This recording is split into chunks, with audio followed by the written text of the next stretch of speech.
पालीगंज में बीजेपी का बहुत दिन से यहाँ पे सीट रहा है।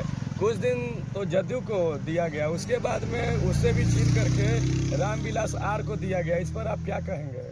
देखिए, जैसा कि आपको पता है और आपके चैनल के माध्यम से पूरे बिहार को बताना चाह रहे हैं कि हमारे गठबंधन एकता के तहत ये सीट इस बार लोजपा आर को दी गई है जी। और जैसा कि आपने कहा कि पूर्व में ये सीट भारतीय जनता पार्टी द्वारा बहुतायत में जीती जा चुकी है और इस बार लोजपा के खाते में गई है।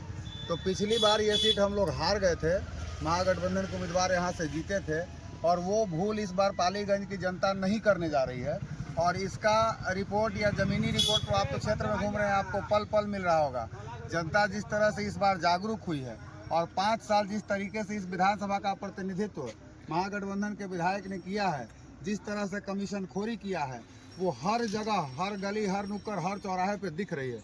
तो इस बार आप एकदम गांठ बांध के इस बात को रख लें कि पालीगंज की जनता एक मत से एनडीए गठबंधन के उम्मीदवार सुनील यादव को जिताने जा रही है और भारी बहुमत से चुनाव जीतने जा रहे हैं। जी, दूसरा क्वेश्चन है कि यहाँ पे जो आरजेडी से है वो भी यादव हैं और अपना एनडीए से है वो भी यादव जी हैं। तो आपसे अब ये आप लोग भूमिहार समाज से हैं, तो आप लोग का कैसा सहयोग? देखिए, हम लोग भूमिहार समाज से हैं, यहाँ एक समाज के लोग नहीं हैं, हर समाज के लोग यहाँ उपस्थित हैं। अभी कार से 2 भाई जा रहे थे तो आपको बोले कि हम भी यादव हैं। जहाँ तक एनडीए गठबंधन का बात है तो प्रधानमंत्री मोदी जी के नेतृत्व में हमारा एक सूत्र नारा है, सबका साथ सबका विकास।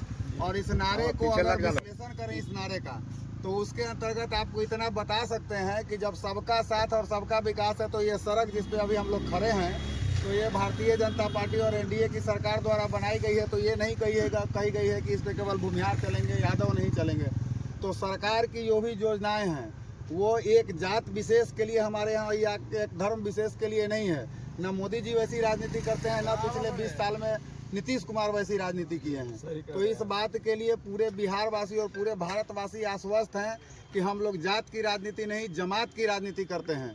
हमारा अगर अन्नपूर्णा योजना चल रहा है पूरे भारत में, तो मोदी जी किसी को नहीं कहते हैं कि हम हिंदुओं को देंगे, मुस्लिमों को नहीं देंगे, भूमिहार को देंगे, यादव को नहीं देंगे।